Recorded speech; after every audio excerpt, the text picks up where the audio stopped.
Evangelho, pelo menos é a possibilidade que nós temos diante ainda da impossibilidade da sua execução.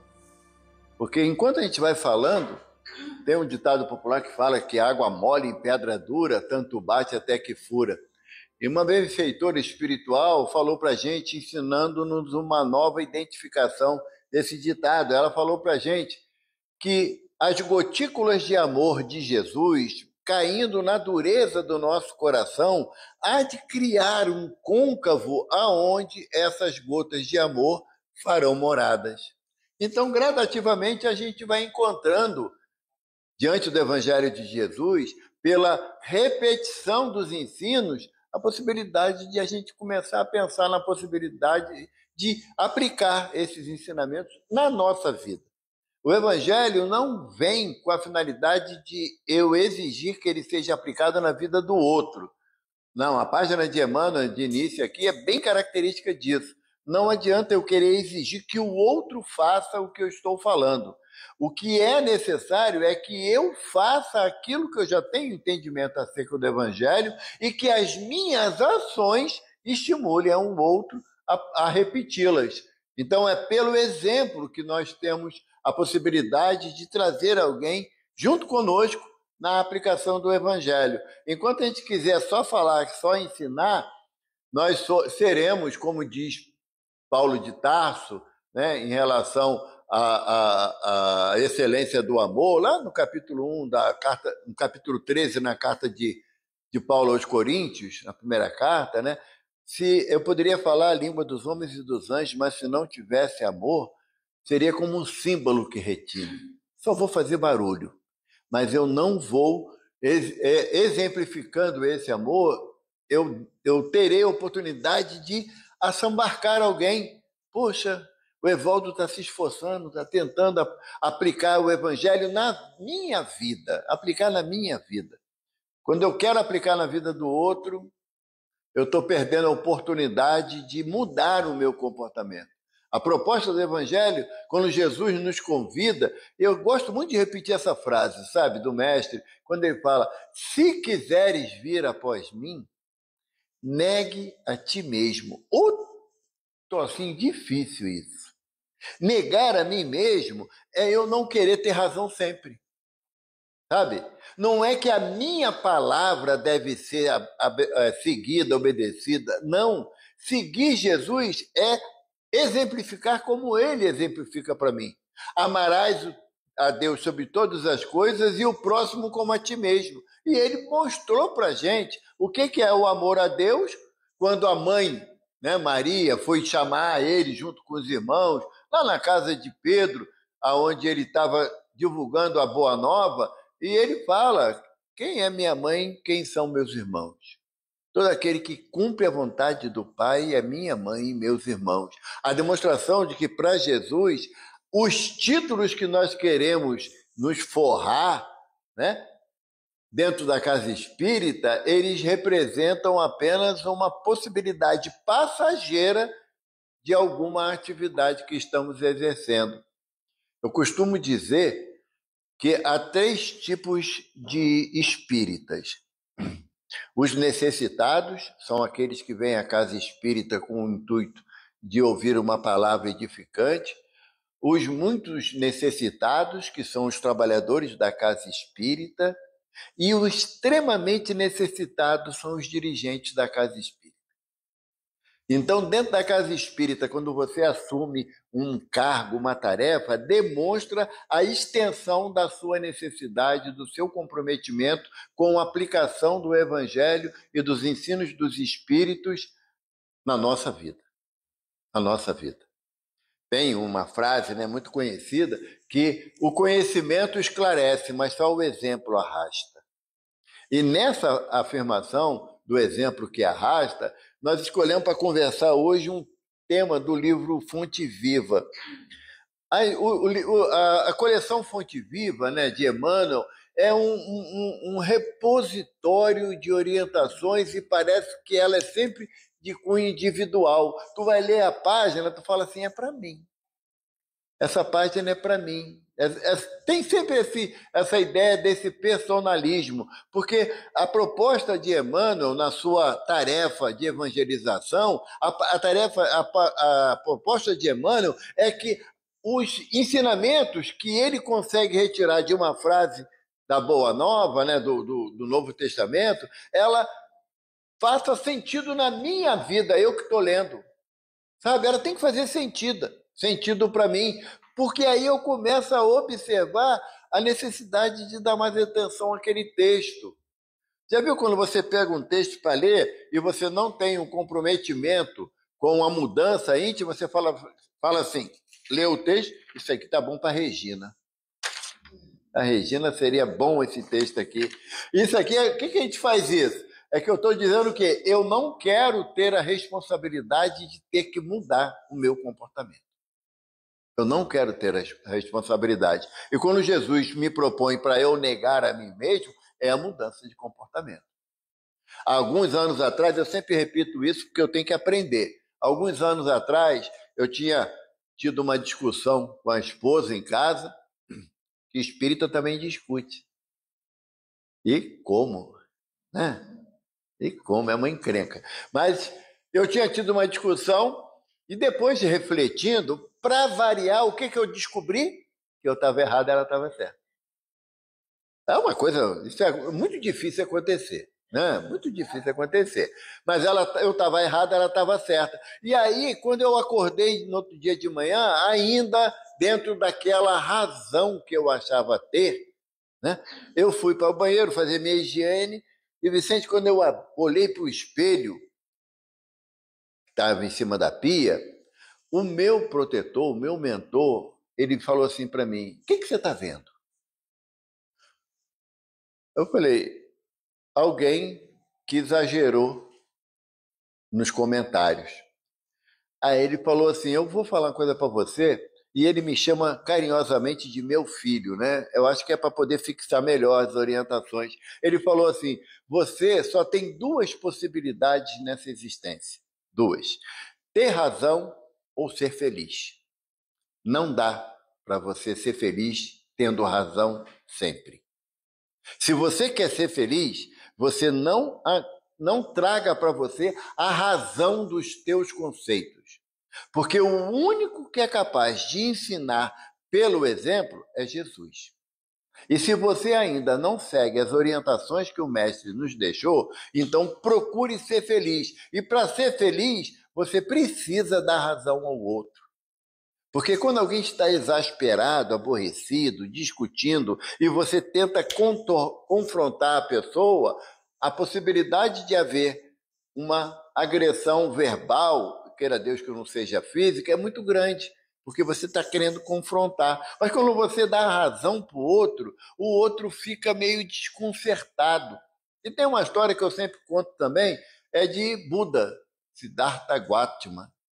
Ele estava embaixo de um carvalho, com alguns discípulos ao seu redor, e ele estava falando sobre a questão da serenidade. O quanto é importante você ter serenidade nos momentos mais controversos da sua caminhada. Porque se você começar a se estimular nessa sinceridade, você vai conseguir perceber com mais clareza as situações que se apresentam. Quando você está meio exaltado, aí quantas vezes a gente já ouviu falar assim, na hora eu fiquei cego, né? E toma uma atitude que normalmente leva a um grave arrependimento depois. E Buda estava falando sobre essa questão da serenidade. No dia anterior, o Buda tinha falado sobre a questão da paz doméstica. E a paz doméstica, muitas das vezes, é aquela paz que o Chico ensinou para a gente da água, né? Da água da paz, de você encher a boca d'água para não responder a uma agressão, para não responder a uma ação indevida do outro. E aí o Chico ensinava, enquanto você quisesse responder, deixava a água da paz banhando a língua. Quando terminasse a vontade de responder, você engolia a água.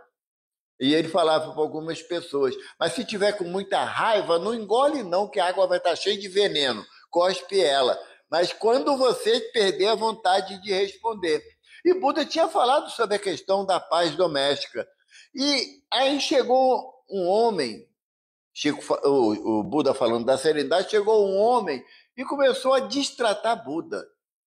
Você é um mau caráter. Você foi falar com a minha esposa sobre a paz doméstica. Agora eu perdi a chance de discutir com ela, porque tudo que eu falo, ela silencia.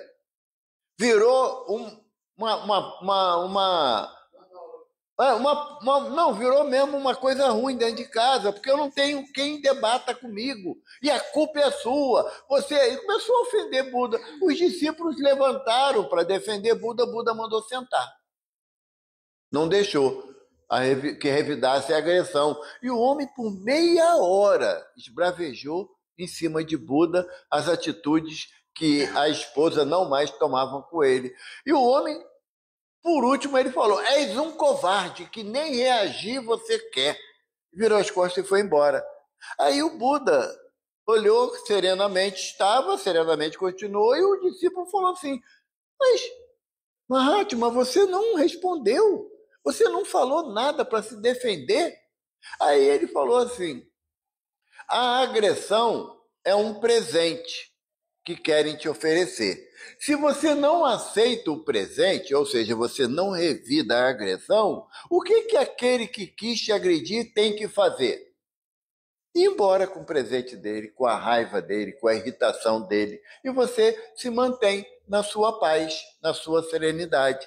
Ou seja, Buda deu a aula e deu a prática da aula simultaneamente. Então, quando a gente aprende o negue a ti mesmo, é você buscar essa serenidade, sabe? Porque tem hora que a gente, os maridos, perdemos a mão na hora de dar alguma opinião sobre algum fato da família. Tem hora que a esposa também perde também a mão na hora de dar opinião. Se a gente for partir sempre para o confronto, aí escutamos às vezes aquela frase tão triste de ouvir: a minha vida é um inferno. Mas não é um inferno porque eu quero fazer o bem e o outro não deixa. Não, é porque eu entro num confronto com o outro permanentemente. Então, por isso que o meu amigo espiritual, ele falou: se você quer ser feliz, abra mão da razão. Abra mão da razão. E não é que ele estava certo. Quando a esposa começa a falar alguma coisa que ela, no entendimento dela, não foi legal, eu digo para ela: tá certo, amor, eu vou mudar, vou me esforçar para mudar. Ela vai assistir essa palestra, vai me cobrar isso, eu sei. Mas eu estou falando conscientemente que realmente o meu desejo é esse. É viver em paz, é eu ter na minha companheira alguém que seja realmente parceira da minha alegria, da minha felicidade. E muitas das vezes, quando quer ter razão, você acaba, que nem falava antigamente, né, dormindo com quem? O inimigo. Porque você vai olhar para o lado, não sei onde eu estava com a cabeça que eu casei com esse homem, meu Deus do céu. Sabe? Tanta mulher nesse mundo eu fui escolher essa. Por quê? Porque você já chega num nível de agressividade que você perde o essencial em qualquer relação, que é o respeito. Nenhum sentimento vive sem respeito. Nenhum. Emmanuel tem uma página que ele fala que o respeito é a base essencial da caridade. Não é porque você está querendo praticar, ajudar alguém, que tem que ser do seu jeito. Não.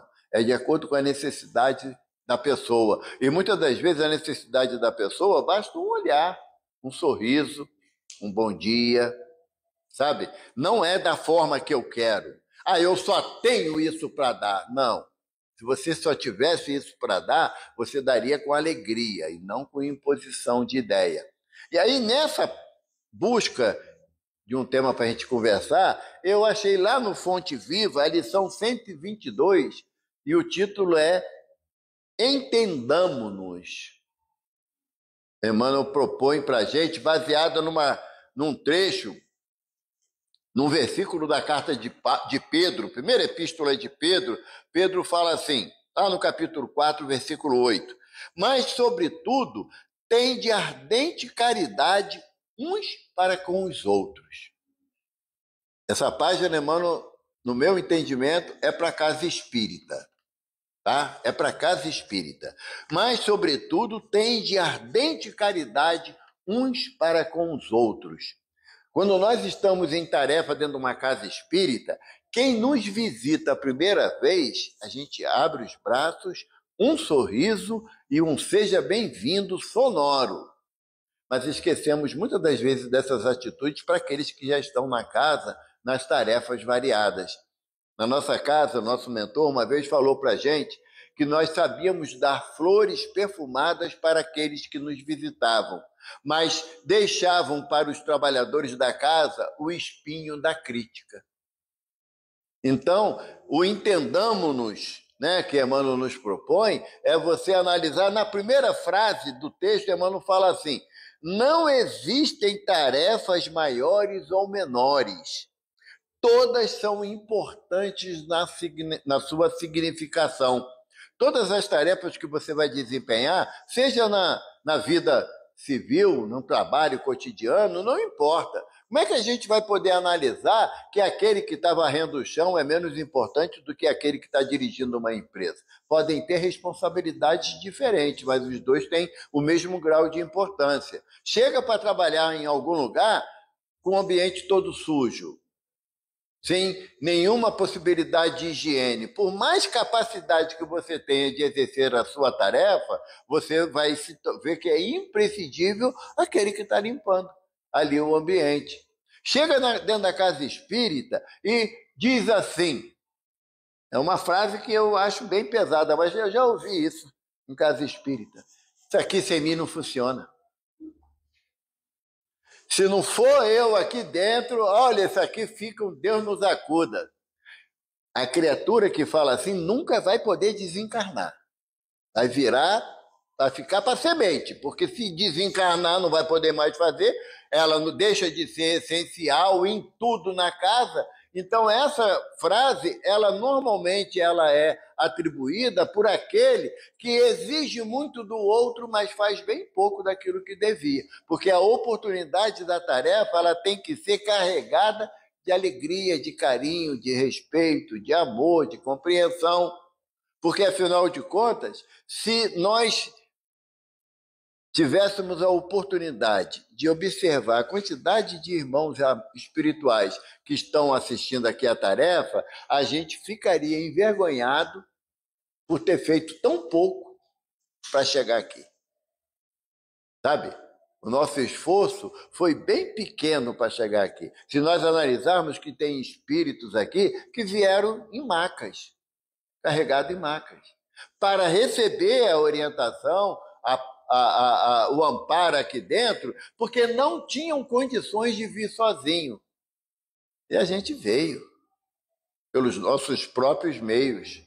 Aí eu venho, eu estava falando antes, poxa, Daniele não pôde vir, Isabela também não, mas eu não agradeço a oportunidade de ter vindo, de estar aqui. E olha que eu cheguei aqui, Rubens, Vicente, eu cheguei aqui, tu sabe que eu nem precisei pegar um pano para passar nas cadeiras, porque alguém já tinha feito isso. Eu nem observei que o chão estava varrido, porque alguém já fez isso. Então, todo o trabalho, principalmente dentro da casa espírita, né, falando em particular da nossa seara de atuação, toda tarefa ela é meritória, ela tem seu valor, e a gente não pode colocar apenas a interpretação daquilo que eu julgo ser importante. Não, o importante mesmo é quem dirige a reunião. Mas se não tiver a mesa organizada, se não tiver já a água preparada, se não tiver pago a conta de luz, não adianta nada. Sentar aqui com tudo por fazer e a gente ia ter que fazer o quê? Ao invés de estar fazendo palestra, ia estar limpando, organizando a casa. Então, quando Emmanuel fala que não existe tarefas maiores ou menores, principalmente no aspecto da casa espírita, toda tarefa ela é de grande importância, independente de quem vai realizar, independente. Eu estava lembrando, sabe, Rubem, antigamente tinha uma frase do Nelson Rodrigues, né, um dramaturgo brasileiro, tricolor doente, né? Ele dizia que o pênalti era uma coisa tão importante que o presidente do clube que tinha que bater o pênalti. E a gente sabe que estar dentro de uma casa espírita é uma coisa tão importante que nós deveríamos nos sentir responsáveis por cada centímetro dessa casa, por cada ângulo dessa casa, porque, afinal de contas, nós somos amparados por uma espiritualidade que a gente não sabe quem são o nome dos espíritos, a gente não sabe o quanto que eles nos auxiliam com energias equilibrantes e trabalham no anonimato, sabe? No anonimato. Eu cheguei aqui de manhã, varri isso tudo aqui, ninguém nem agradeceu, mas não tem que agradecer. A tarefa, a importância da tarefa está associada ao teu prazer de executá-la, sabe? A alegria de fazer. Não é que se você está fazendo, esperando o agradecimento ou o reconhecimento de alguém, você ainda não aprendeu a negar a si mesmo, como Jesus nos propõe. Eu ainda quero ser bajulado. Poxa, parabéns, você fez muito bem. Não, não é. Em relação às nossas atividades dentro da seara espírita, é nossa responsabilidade fazer o melhor. Não é querer ser o melhor, é fazer o melhor, dar o teu melhor. Isso é a nossa responsabilidade. Aí Emmanuel continua a falar assim: não te isoles, pois, no orgulho com que te presumes superior aos demais. Tem um filósofo muito conhecido, Sérgio Cortella, uma inteligência incomum, né?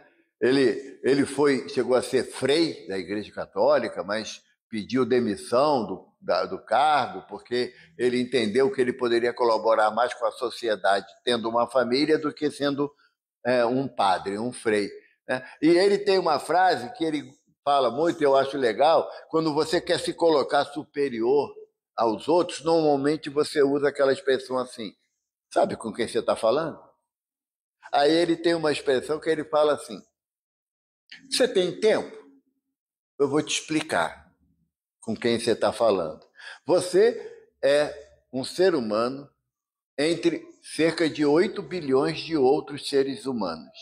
Você pertence a uma espécime que faz parte de um conjunto de 3 milhões de espécies aqui no planeta Terra. E você pertence a um planeta que circunda um Sol junto com outros 7 planetas. E esse Sol que você acha tão bonito, que te aquece, ele faz parte de um grupo de estrelas junto com outros 200 bilhões de sóis.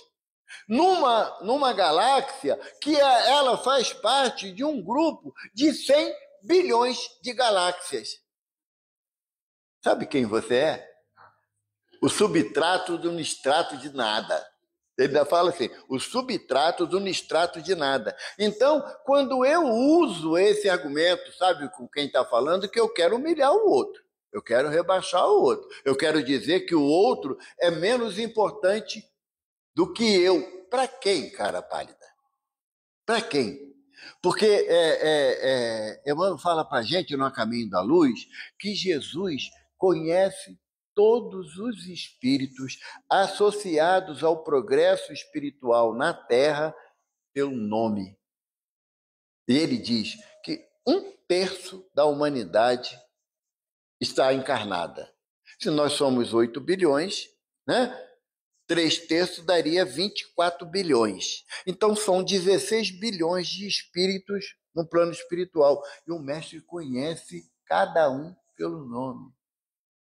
E ele não vê diferenciação entre um e outro, sabe? Ele não vê que o A tem essa tarefa na casa espírita, é diretor da casa espírita. É muito mais importante do que aquele que chegou agora. Lê do engano. Não, você não estava aqui porque eu estava falando mal de quem trabalha e você não escutou, entendeu? Mas eu vou repetir só para você, tá? Eu falei aqui no início que tem 3 categorias de espíritas. Tem aquele que chega pela primeira vez à casa espírita, esse é o espírita menos comprometido. Tem aquele que é mais comprometido, que é aquele que trabalha na casa espírita. E tem aquele que é extremamente comprometido, aquele que é dirigente na casa espírita. Tá? Então, fica a dica. Fica a dica. Tá bom? Fica a dica. Porque tem categoria do extremamente necessitado, é aquele que faz palestra. Sabe? Esse é o mais necessitado. Então, quando Emmanuel propõe para a gente que a gente não deve se isolar, pois no orgulho com que te presumes superior aos demais. O maior exemplo nosso do oposto desse orgulho é de Jesus. Não dá. Uma vez o meu neto, tá hoje com 15 anos, ele falou assim: vô, tu só fala de Jesus, né? Eu falei, porque eu não tenho o que falar de mim, sabe? Tenho nada para falar de mim, a minha necessidade é tamanha. Agora, Jesus é o guia e modelo. Porque quando Jesus chega diante dos discípulos na última ceia, ele fala: eis que é chegado o momento do Filho do Homem ser entregue na mão dos inimigos, que o sacrificarão e o matarão. Jesus fala isso, levanta do seu lugar e vai conversar com as mulheres que ajudaram a preparar a ceia, né? E aí começou o burburinho entre os discípulos. Quem que vai ficar no lugar do mestre? Vai mandar na gente. Aí vira Tiago, o maior, fala assim: claro que sou eu. Quem conhece mais a Torá do que eu? Ninguém. Eu sei recitar a Torá do início ao fim. Pode perguntar aí qualquer trecho aí dos livros de Moisés, eu sei o título, o capítulo e o versículo. Aí vira André, falou assim: eu acho que quem vai ser o chefe vai ser João, porque é o discípulo amado de Jesus, né? Gosta muito de João. Pedro deu um cascudo no André, falou assim: tá doido, rapaz? Eu sou o mais velho daqui, quem vai comandar vocês sou eu. Quando o mestre morrer, eu é que vou mandar. Jesus voltou para o meio dos discípulos, pegou a toalha, cingiu a cintura e fez o quê? Lavou os pés dos discípulos. A atitude do mestre de lavar os pés é assim: você numa empresa, você tem um diretor, tem um gerente, tem um supervisor, tem o funcionário, tem o responsável pela limpeza, não é? Tem o porteiro, aí descendo. A época de Jesus, as casas dos mais abastados tinham escravos. Quando o escravo era letrado, ele ia ser professor dos filhos do seu senhor. Quando o escravo tinha algum conhecimento em termos de organização, ele ia ser o mordomo da casa. Se a mulher tivesse dom da culinária, ia ser a cozinheira. Mas se você tivesse o dom de lidar com a natureza, ia cuidar do jardim. Mas se você não sabia fazer nada, se você não tinha condições sequer de executar uma tarefa, Evaldo, vai lá e pega aquela cadeira, Evaldo traz a mesa. Tinha uma compreensão com tanta dificuldade. Se você fosse esse escravo, você servia, sabe para quê? Para pegar uma bacia com água, para quando chegasse a visita, você botasse a bacia com água para você lavar o pé da visita. Essa era a função do escravo de menor qualificação. Jesus fez o quê mesmo? Ele se colocou diante de nós como o escravo mais humilde de todos, o de maior fragilidade de possibilidade de todos. É isso que Emmanuel está falando. Quando a gente se arvora no nosso orgulho, na nossa prepotência, a gente esquece do exemplo que Jesus nos deu. Se quer ser o maior, seja o menor de todos. Se você quer ser servido, sirva a todos. Olha como é difícil. Olha como é difícil. A gente às vezes escuta dentro da casa espírita: já mandei fazer assim. Procura no Evangelho se tem essa frase de Jesus: já mandei fazer assim. Jesus, em momento nenhum, nos determina, nos dá ordem. Tem uma página no Evangelho segundo o Espiritismo, capítulo 10, sobre a indulgência. No final da página, O espírito José, que dita a página, ele fala: a indulgência acalma, eleva e produz. A exigência apavora, recua e faz sofrer. O que nós queremos na casa espírita? Indulgência ou exigência? Toda exigência, diz na página o irmão José, toda exigência denota inferioridade moral. É forte isso. Toda exigência denota inferioridade moral.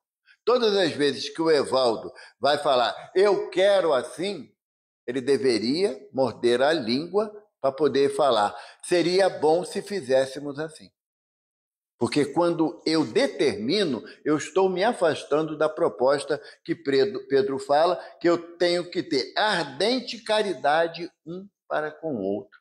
E a caridade, repito, se tiver dúvida quanto o que podemos entender por caridade, pega lá, primeira carta de Paulo aos Coríntios, capítulo 13, Excelência do Amor, é o título desse capítulo, onde Paulo vai falar que amor e caridade se coadunam na mesma percepção, na mesma intenção. E Emmanuel continua, né? Por isso, porém, é necessário nos devotemos à assistência recíproca com ardente amor fraterno. Assistência recíproca. Quem pode dizer que não precisa de nada?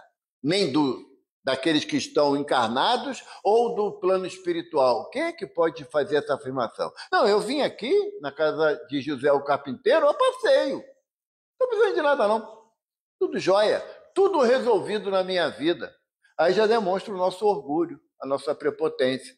Porque, na realidade, quando Emmanuel fala, é necessário nos devotemos à assistência recíproca, um precisa do outro. Experimenta, chega aqui, na próxima reunião, vem de cara fechada do portão até aqui dentro, senta, não fala com ninguém. E se alguém for falar com você, você diz que não quer conversa. Todo mundo vai te olhar como?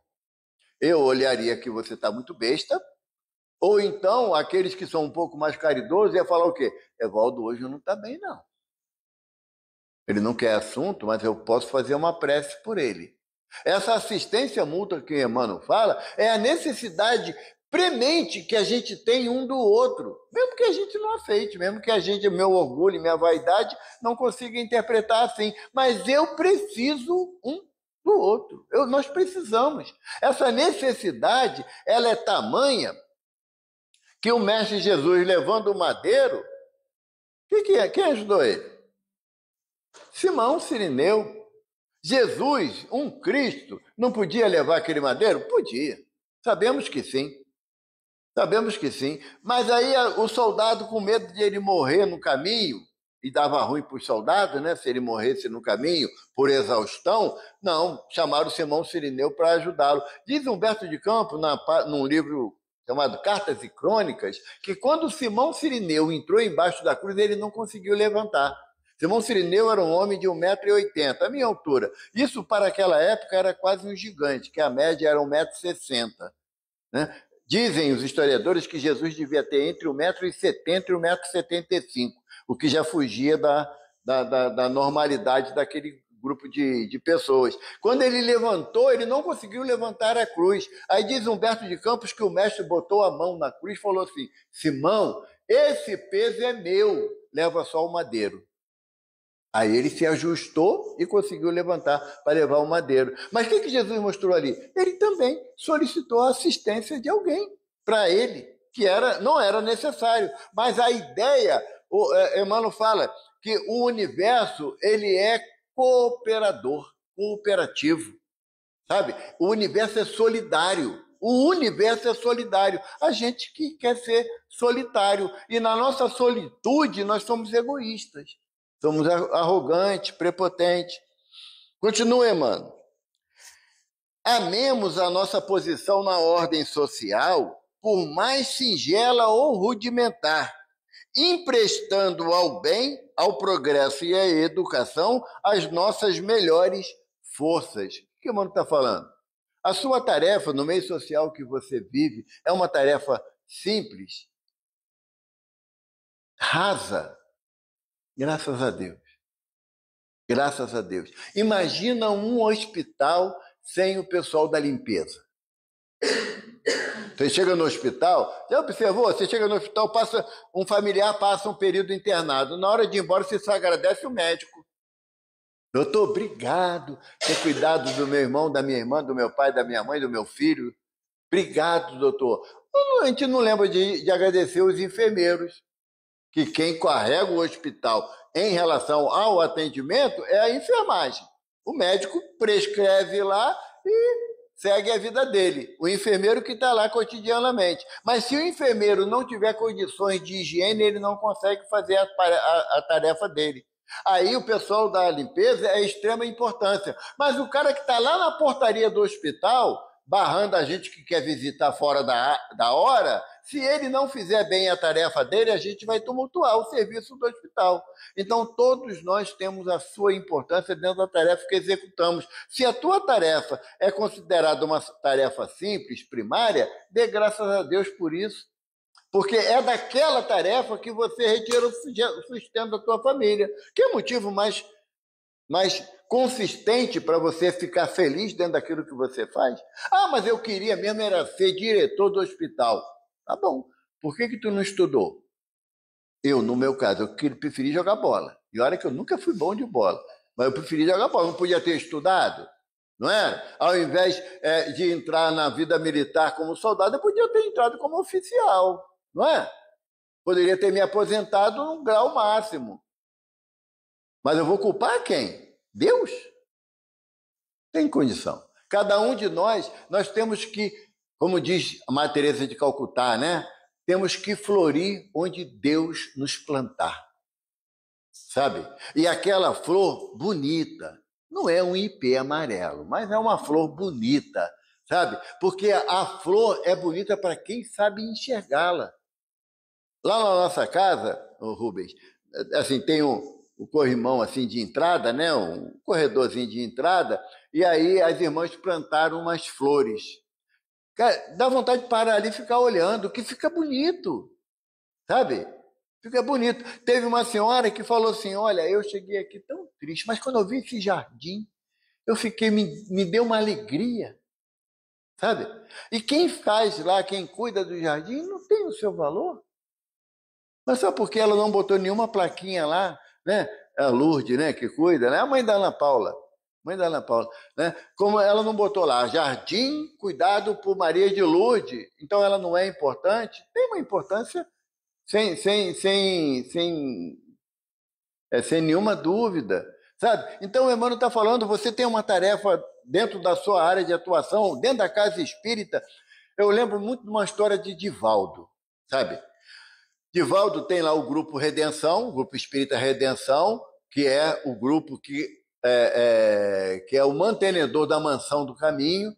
O Divaldo, no grupo Espírita Redenção, ele não tinha atividade de diretoria e na reunião mediúnica ele era médium psicofônico. Ele não era dirigente da reunião mediúnica e nem dialogador. Ele era médium psicofônico, porque a Joana disse para ele que a responsabilidade na mediunidade dele era de dar voz aos irmãos necessitados. E para ele aprender a ser humilde também. E Divaldo tinha lá um irmão que fazia o diálogo com os espíritos que se manifestavam, e o irmão desencarnou. Teve um problema, um mal súbito, desencarnou. E Divaldo ficou sem saber quem ia fazer o diálogo a partir daquele dia. E ele perguntou à dona Joana. Aí Joana de Anjos falou para ele, Divaldo, nas próximas 3 semanas, você usa o tempo da reunião sem manifestação mediúnica, mas estudando o Evangelho, até que alguém se apresente para a tarefa. E Divaldo contou que toda vez que ia começar a reunião, que chegavam os trabalhadores, ele ficava, será que é isso? Será que é essa? Naquela conjectura, né?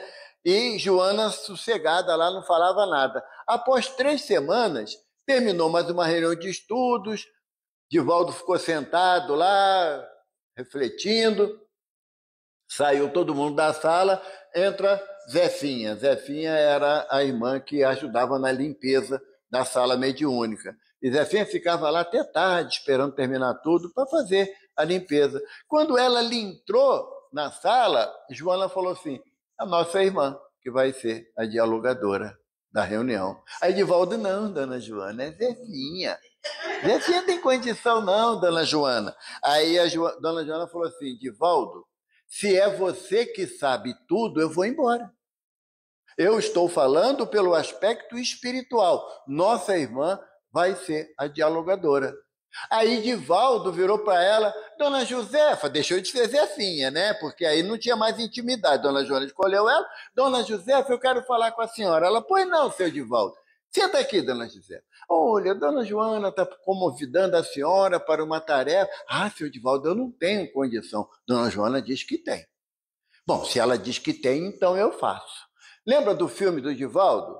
Que a cena que aconteceu no início, o irmão com palavras pomposas tentando conduzir o espírito, e o espírito arrasou com ele, contou um monte. Quem foi que fez na época a doutrinação? Se não aquela senhora simples, pele negra, não é? Que conduziu amorosamente o espírito para o equilíbrio do socorro espiritual. Então, quem era mais importante na reunião? Quem tem o melhor coração.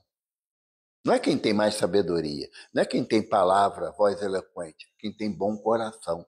Então é isso que a Emmanuel está falando aqui. Porque se a gente se ama, a gente ama ao outro, emprestando bem ao progresso e à educação das nossas melhores forças, não importa o que você faz na sua vida social em termos profissionais. Se você é médico ou se você é ajudante de limpeza. O que importa é o que você traz no teu coração. É assim que a espiritualidade vê a gente.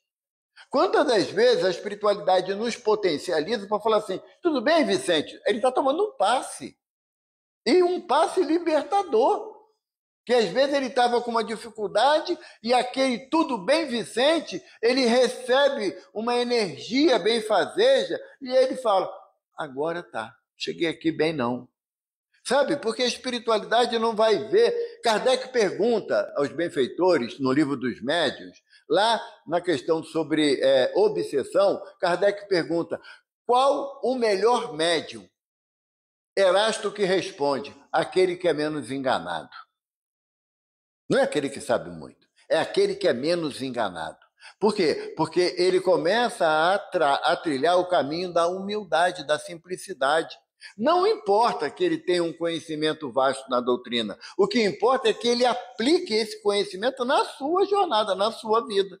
Porque dar remédio amargo para o outro é a melhor parte da história. O problema é quando você que tem que tomar o remédio amargo e você sabe que é amargo porque você está dando ele para o outro. Você tem que perdoar, Ana. Você já está na doutrina há muito tempo, tem que perdoar. Aí eu chego em casa, está meu cunhado lá. Sabe? Pediu dinheiro emprestado, não pagou. Sabe? Usou a minha camisa nova. Sabe?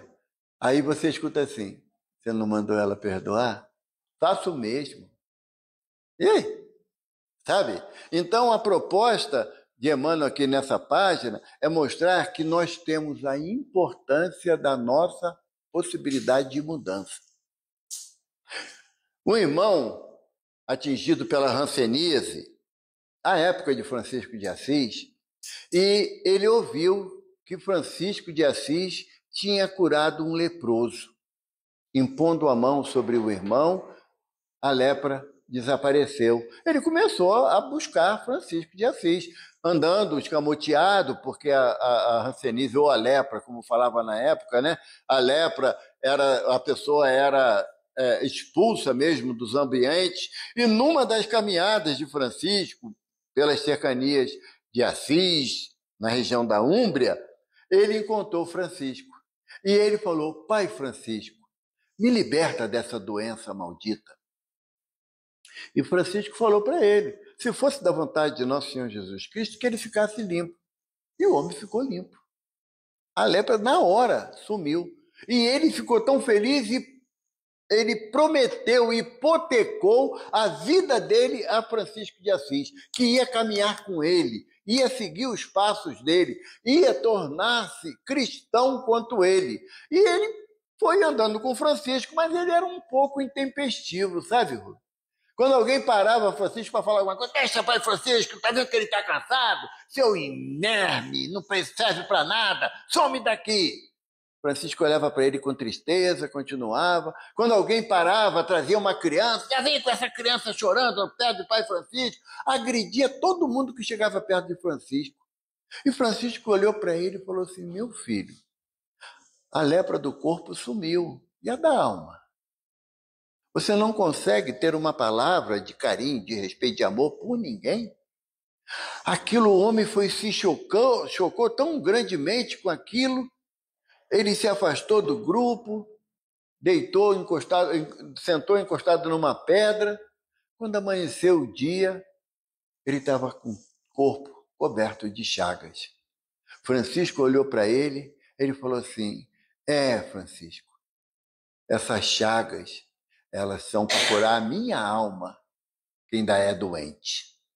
E ele continuou com a hanseníase.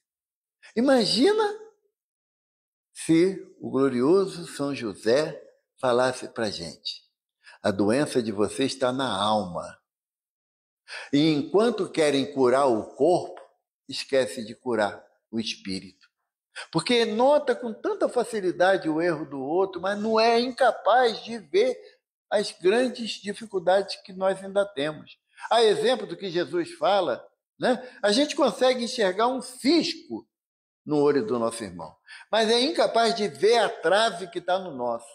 Então, a proposta da página, na frase de Pedro, é: tende ardente caridade um para com os outros, porque se a gente... Jesus fala uma frase que ainda me incomoda muito, sabe, Rubens? Jesus fala assim: se me amais, guardais os meus mandamentos.